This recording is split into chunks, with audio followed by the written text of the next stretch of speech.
All right, welcome to Witchpolice Radio. I'm here with a band that I've definitely known about for a long time. We'll get into, I guess, the history of how long you've been on the local music scene and things like that. But it's a name I'm certainly familiar with, but I've never actually talked to. And this is sort of it's interesting because a lot of the time I have new bands on that just started out and they get in touch and they want to be on the show. And then a lot of the time I have bands that I've sort of known for a long time and have been listening to for years. But you're sort of in this weird middle position where I know of you. I've heard you before, just on Bandcamp and stuff, but you're still relatively new to me in terms of I've never actually had a conversation with any of you, or you've never been on the show. So I think the best way to start this off is if the three of you who are here want to introduce yourselves, give a bit of background about the band, and then maybe who you are and what instrument you play, so people can put a name to the voice. So whoever wants to go first. I'm Kayla. I'm the vocalist and I write the lyrics and stuff. Who's next? I'm Bill. I play bass. I joined in 2019 to present, and yeah, I guess that's about it. Cool. I'm Dirtbag Drew. I joined last year and I play drums. Awesome. Okay, and so the band is Shit Happens, and maybe that's a good place to start is with the name. Obviously, you're a punk band. The name is not going to get you into much trouble in that style of music and in a lot of the shows you're playing, but it's a bold move, I guess, to choose a name that's going to piss some people off and make them want to censor it and things like that, depending on where you're getting, written about or featured or things like that. So, what's the what's the reason behind choosing that name? I mean, it's just the sound for sure. Well, the name uh originally happened. So my buddy Dustin Maruka there, he was him and I were like the original like founders of the band back in Okay. like late 2018. And the band itself kind of just formed by like he was over hanging out before a show one day. I dropped something and the kid was like, oh well, shit happens. And he was like, oh, that'd be a funny name for a punk band. Um, and it was kind of just like a running joke for a little while. Something like ridiculous came up. You're like, oh, that'd be a good shit happen song or whatever, right? So it was just a running joke for like a while. And then one day he was just like, hey, I found us a drummer, which is Travis Nolet at the time, and Max is gonna play bass. And I was like, oh shit, like this is actually happening. So like we better actually write some stuff. Hey, he's like, yeah. And like the whole intention originally was just kind of, slam some beers in the garage type of deal and jam and whatever. But we kind of kept getting opportunity after opportunity. I know we've had like I'm the only like original like member from like when we first started out or whatever. Yeah. People just have their different paths in life and go their own ways and whatever. And we just kind of kept getting opportunities and like we kind of kept rolling with it. And now here we are. Cool. And I guess obviously the shit part hasn't caused any held you back at all, clearly, because this has been going on for a while now. No. Yeah, no, not at all. If anything, it's like pretty catchy. People love our merch. That like they love wearing stuff that says shit happens, and it's like a fun joke when somebody's like, "Oh, shit happens," or I'd be like, "Hey, you said the thing," like. Right on. Do you not to dwell on the name because I mean obviously there's a lot more going on than just having shit in your name, and it's really not that we're 2025. It's not that big a deal to say shit in most places. But did you feel like it's a good representative of what the sound of the band is? I mean, when I saw the logo and name the very first time I heard about you, the music definitely matched what I expected. Oh, with that's a great. band name like that, do you feel like it works with the style of stuff you play?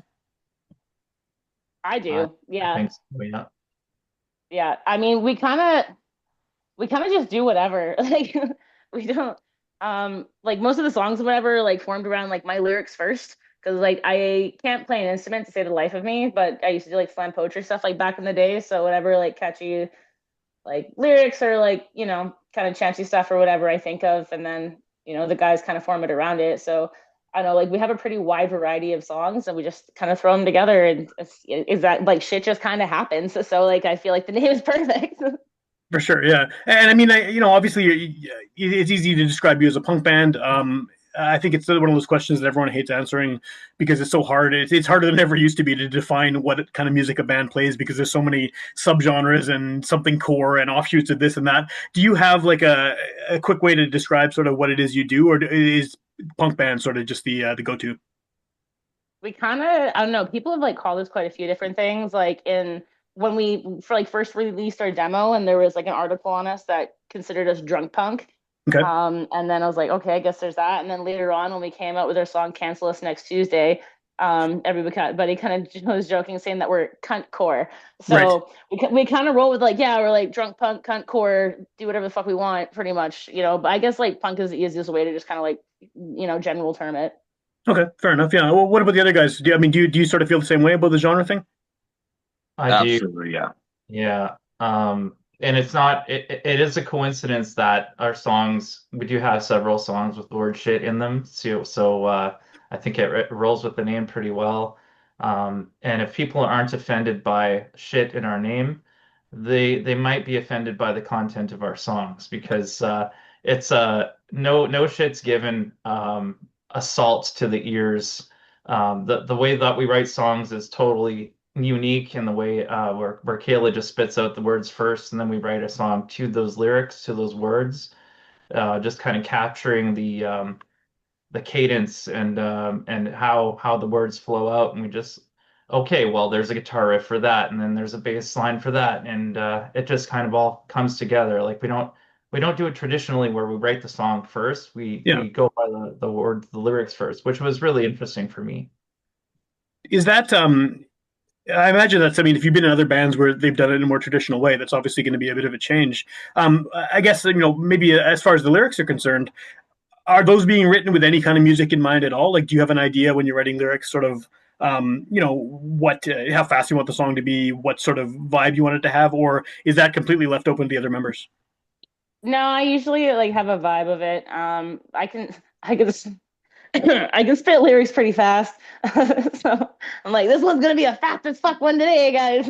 And but then we do have songs that are like a little bit more slowed down, a little bit more serious, like our more recent song Split, Yeah. another one Hot Mess, and like those ones are very emotional songs to me. So yeah, like I kind of have an idea of like the cadence and the emotion behind the song itself, and then just project that out to the guys through like how I'm kind of hearing how I'll sing it, and then Okay. they usually form it around it. Now it is subject to change a little bit. It just like, like for the sake of like timing, or if we need like a little bit of a break here or there, whatever, or like a transition into like from riff to riff and stuff like that. Like so it will like change a little bit. It's never 100% the same from like how I kind of heard it versus what actually comes out, but it's like damn close. Okay. Okay. And then I guess for you guys, what are you looking for, I guess, in the lyrics to sort of determine the direction the song is going to take? Are there, is it the tone of what's being said? Is it the subject matter? Or is it, do you have ideas that sort of, musical ideas that come together ahead of time that you sort of pair with lyrics that fit, or how does that work?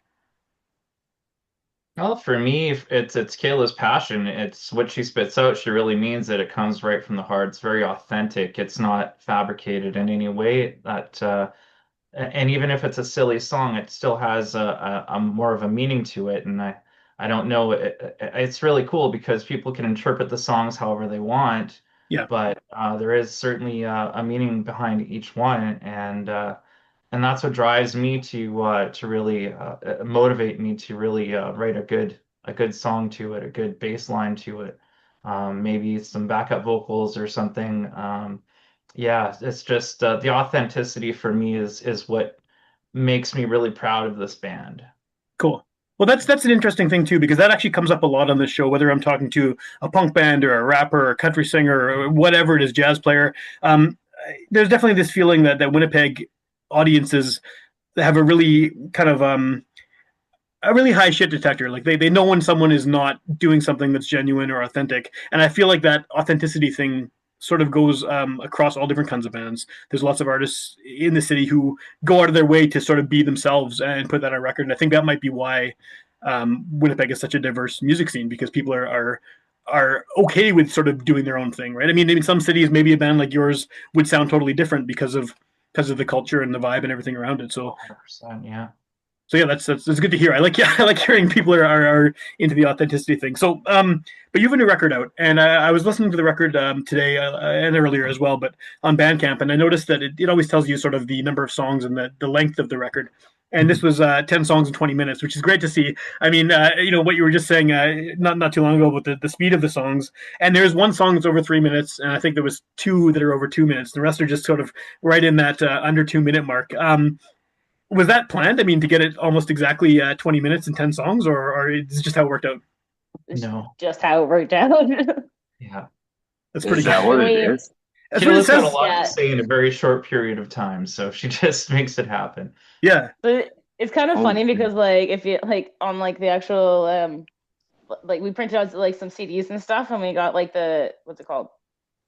The inserts or whatever. Yeah. So we had all this space to work with for artwork and stuff. So I was like, oh yeah, we will put our lyrics in here. And it's funny because I didn't like I'm like, well, they're you think like because our songs are pretty short, there's not like that much lyrical content to them. But when I'm having to like retype them all out for like putting them onto something like that, I'm like, why do I do this to myself? There's a lot of them in here. Yeah, And so when you have to put them on the sleeves, it was tough because you need to have it sort of legible. You can't have it like a 4-point font. It has to for be, sure, for sure. you'll have to be able to read it even if it's close up. So yeah, that was challenging, but we did it. Is there difficulty in with the songs that are maybe? And I know you've mentioned there's silly songs or songs that are more serious. With some of the more serious material, knowing that these songs are pretty fast and loud and to the point, is it hard to sort of fit those messages in there, knowing that it's just going to be sort of a blast at people and it's going to be over sort of shortly after it started? I mean, if you're doing a 6 minute, folk song or something, there's plenty of time to sort of slowly ease into the subject matter and into serious topics and things like that. But I mean, you're just sort of bashing people over the head with 2 minutes of noise, right? So I mean, is it tricky to fit important subject matter into songs that are that short? Not with the right lines. They kind of, I don't know, like I try to just get like straight to the point with it, right? Like I don't really like when I'm writing lyrics, like I don't really want to like beat around the bush on what the message is. I'll be like pretty straight to the point about it, whether it is ridiculous stuff or it's more serious stuff. Yeah. And I think when you kind of capture people's like attention right off the bat with just like this is what this is about, not like this slow leading up to it, It's quite it's literal. right It's there. not really a lot to that subject to interpretation. I mean, the whole song could be a subject to interpretation, but the lyrics themselves, as they come out, are very literal. Yeah. Which I think is kind of a hallmark of the genre too. I mean, there's a lot of punk bands doing 2 minute songs. There's not time to be mysterious, right? You have something you need to say, and you gotta get it out as quick as you can. What Yeah. has the reception been to this record? Because it's been out for a little bit now. While we're at the time we're recording this, has it been a positive response? I'd say so. I mean, from a Spotify perspective, it's got a whole bunch of views, and the video we put out with Travis, I mean that's got a lot of views too, a lot of listens. So yeah, and we did pretty well on tour with merch and CDs and stuff. So I'd say it's pretty positive. Yeah. Cool. I'd say Yeah, we positive because we we have two full lengths that we released, and the second one has matured a lot. I mean, it sounds kind of ironic, but it really has. We've really kind of fine-tuned a lot of things in the second record, and I think people are paying attention to that, and I think that's why it's more well received. It's more relatable. well the thing is too, like our first like quote full length album wasn't really planned out or anything. So we had released like our 5 song EP back in what was that 2020 early 2022 I think. Okay. And then 2023 like we had our first like actual like tour. And so we had released like in between then and when we went for that our first tour out east, we had just released like some singles just to try and get more out there. So it was all kind of just like around, like a bunch of singles, 5 song EP. And then we're like, well, it would be nice to have something like a physical copy to actually like, be able to for people to like get at your merch table or whatever on Yeah. tour. People do like physical copies. So we're like, you know what? We'll just smash together the 5 song EP and the 5, 6 singles that we wrote and cram them together on a CD and like call it an album, right? So it wasn't even like it was a very just kind of thrown together thing and it wasn't necessarily planned out. And we called it verbal vomit, like just for that, because there's literally everything that we threw out in one spot, and it's not even like put out on any streaming platforms like as a legitimate album. We only printed off like 100 copies of that CD, so Okay. they're gone and they're out there. That's all that there was. Yeah. So this Yeah. newer one is more deliberate, and more deliberately meant to be an album, right? This is something that you planned from Yes. start to finish. Yes. Yeah. So Really like proud. there's a few of the songs, 4 or 5, 4 of them, I believe. Yeah, 4 of them. We released them as singles or as like kind of like an EP last year. But we were on a crunch time, not able to do like a full album. Right. And we had another tour coming up and wanted to just like get some stuff out there again, right? Get some hype going. So we released those ones. But the whole intention of us releasing those was to put those like on the actual album as well. And then so yeah, it was a lot more sought out from like start to finish this time, but still kind of pieced together, but deliberately this time. Okay, no, fair enough. It's interesting. The way people put sequence albums now is interesting because you can't expect someone's going to sit and listen from start to finish. I mean, there are a few of us who will do that every time you hear something, but the odds are the random person's going to pick one song on whatever streaming service, and then if they like it, pick another random song. So, I mean, when you're putting together something that's meant to be an album, is there do you have to put that kind of thought into it, or is it just sort of these songs fit together? We'll release them. I mean, are you as concerned about sort of the order of the songs and which ones will make the record, which ones won't, than maybe you would have been if you were a band 15 years ago? No, I feel like anything that we've done is really just like getting it out there and throwing it together Okay. for the most part. Like there is some thought put in behind it on like, when you're actually planning like the track list and whatever of what songs are going to go in sequence right together. But like as far as like actually writing them, now we just like getting shit out there. That's as good a reason as any for sure. Yeah. So I mean, what's next now? You came back from tour fairly recently. There's records out now. We're getting into the summer in Winnipeg where there's a million shows happening everywhere you look. Do you have sort of plans now locally to sort of go forward with this record? As of right now, we only have one local show booked, and that's July 25th at the Bulldogs with a touring band from Montreal called The Defamed, with other locals, the Zaps and Hippo supporting. Cool. So that's the only one that we have lined up right now. We've got a buddy filling in on guitar for us for that show. The next thing right now is we literally just this morning put out an audition call for a new guitar player. No hard feelings or anything like that. Like Yeah, everything is all good, just everybody has got to do like sometimes people just have shit going on. That's how it is, right? for sure. Yeah. So before we can really say like what is like next, that's kind of where we're at right now. Yeah, I No, mean, ultimately, like from our last tour, so we toured to Vancouver and back with the Whatevermen there. okay. Drew's the drummer for Whatevermen, and then Evan, who was our guitar player, was a guitar player and lead singer for that band. So it was like a double duty kind of tour. So on that tour, we got invited to like a couple of festivals for 2026 and stuff that we're going to look at applying for and, kind of hopefully plan some tours around that next year and stuff. But I mean, we got to get our ducks in a row first. Yeah, definitely that makes a lot of Yeah. sense. You mentioned earlier on too. There's been a number of lineup changes. You're the only original member of the band. When you're looking for a new member like you are now on guitar, I mean, what because you're in a punk band, it's not like it's extremely technical music, right? You need someone who can obviously play it and play it fast and play it with everyone else. But what are you sort of looking for in a new member? Because it's not necessarily going to be someone who's shredding. It's probably something a little more nuanced than that, right? Yeah, like I don't want to say we don't care about the technical ability as much as we want somebody who can play the instrument, can learn the songs, but we want somebody who can connect with an audience and make them have as much fun as we're having. I think that's the most important thing. Because I mean, we're having a hell of a time up there. Do you foresee that whoever this new person would be is this someone you want to be involved in the writing as well? I mean, is it? I assume that's part of it too, right? Not just the live element. Yeah, bring Yeah. what you got. That's all. Yeah. Yeah. He do it or don't do it. Easy peasy. But come try out, I guess. Like that's why we did the audition thing instead of just like picking the next one.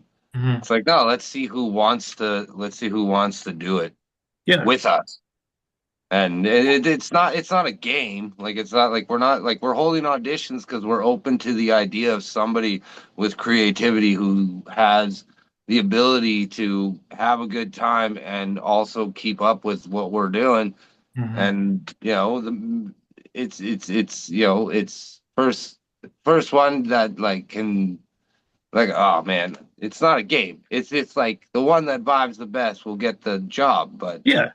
it's a good 100%. gig, like there's opportunity for touring, there's opportunity for recording, opportunity for all creativity. Whatever you got, whatever sound you got, bring it over. We'll give you a chance. We'll give you a listen. Like we're not gonna say no to anybody. Yeah. But the best, like, at the end of the day, the one that fits in the pocket the best is the one that you're gonna hold on to. So Yeah. Yeah. And a big thing for us too is like we are a very collaborative like writing effort as well. Like we're always asking for each other's input, and so we need somebody that's like we're hoping to get somebody that like, well, first off, like the way that we write songs, because it's usually my lyrics first, that's not always easy for people to work with. Like some people who've even been in a band for a long time, like that usually come up with the riffs first. Yeah. Sometimes it can be difficult for them to kind of pick up what I'm laying down, like, Mhm. so like that can definitely be a struggle sometimes, as you need, but it doesn't mean like I'm not like closed off to like working around people's riffs. Like we do have a few songs where the riff came first, like like one of the newest one that we wrote, that like when we threw on the album there, was all based off of Bill's bass riff. Okay. Okay. So we inspire each other in different ways. There's been songs where like Drew had a like crazy wicked beat and was like, hey, you know what, that kind of changes the vibe of the song, but let's fucking run with that. Like we're collaborative effort, and we like to bring a lot of energy to the stage. When we play, I get really in people's face. Drew's in the back like just giving away with his gas can and stuff like that, and it's we bring a lot of energy to the stage, and like we're hoping that whoever we end up with can like also kind of can match our energy as well. Yeah, and I guess there's the advantage of you have this body of work now. You have music that's been recorded. You're touring. You're an established band, so it's not like there's someone's joining something completely new. I mean, they sort of know. Hopefully, if they've listened to you or seen you live, hopefully that's why they're applying, and they have an idea of what they're getting into. Yeah, Another 100%. really important thing, Sam, is shared ambition. Like we are very ambitious. We do tours, we do festivals, we like to play locally too, but we really like getting the hell out of our city and then showing off to other cities and stuff. So we want that shared ambition. We want somebody who's really into it, who wants to give their all, and whether there's one person watching or 100, it doesn't matter. They're just always going to give it 100%. Yeah. So what's how do people hear you? I mean, this is a podcast. Someone could hear it the day it comes out. In which case, you have new music out. You just came off a tour. Some shows coming up, or they could hear it 5 years from now because apparently I can't stop doing this show ever. So it could be way in the future. What's the best way to hear your stuff? Find out what you're up to. Hopefully you're still banned by then if it's way in the future. But yeah, Oh, what's the best way to track you down? We ain't giving up anytime soon, guarantee you Awesome, that. awesome. We got a hell of a lot of ambition left. I don't know, follow us on our social media on Instagram and Facebook, where we actively post and whatever we're doing on both of those. Yeah, and also feel free to reach out to us, even just to shoot the shit, drop a line. Like we love making new friends, like yeah, I mean, we're on all streaming platforms pretty well. We got some videos up on like a couple music videos, like shot music videos and like live music videos, like up on YouTube and stuff too. If you like want to see what we're about, Come to our shows. come to the shows. That's the best part. For sure, yeah, that's the best way to support anybody, I think. And you mentioned you have physical copies of this one as well. Is that the same deal? Just basically show up at a merch table. Best way to do it. Oh yeah. Show up at a merch table. You can always reach out to me if you want to like pick it up and drop it off, or I can ship it. But, like there's always that option as well. Cool, cool. And then maybe this is a weird question because you just released something, but how far are you? Do you think from a follow up to this record? I mean, I know you have the band lineup situation in play, but do you already have new songs that have been written sort of since these ones were put together? we'll have We were another in album next year. Next hell year? yeah, man. I got a whole drive of bass lines that Kayla hasn't heard yet. So Yeah, surprise, another Kayla. Yeah. album. It'll be Yes. put out next summer, and we'll festival it next year. Right Yeah. on. Fuck yeah, man. Yeah, we just got back from tour like a few weeks ago. We were gone from April 30th and just got back like May 12th. So, we've all just been taking a few weeks to like settle back into our lives, Yeah. catch up with families, work, all that stuff. So, leading up to the tour, like was recording that album because we work better under pressure. Yeah, pretty much. So it was recording that album and getting that out there. And then, it was like tour focus for a while. So after we were done those songs, it was all just tightening everything up to make sure we were good to hammer through, right? So Yeah, I mean, so nothing new written as of yet, which is why that's also a good opportunity for new guitar player, because it's a lot easier to play with songs that you've written with the band as opposed to learning songs already made, right? So Definitely. keep that in mind. How do people? If someone's hearing this, when it comes out, and you're still looking for a guitar player, what's the best way to reach out to you guys for that? I mean, is it just through social media, or do you have some kind of hotline, or what's the deal for the potential new guitarist? Telethons, yeah. The best way is to just reach out to us like directly on the band social media or like my personal social media or Bill's is the Okay, best way to go. awesome. Drew isn't great at checking his messages all the time, but you can reach out. You can reach out to Drew too if you know him. Well, Drew's got other bands too. I don't know how people balance other bands with our band because we have a demanding schedule usually. So, but he does it, and we love him for it. Like, I can only really do this band because I have a kid and stuff and a wife. But I don't know. I tried to do other bands, but ultimately I have to devote all my energy to this band because it just feels half-assed if I'm not 100% in, you know? For sure. And you want to put your whole ass into it, definitely. My whole ass, yep. Right on.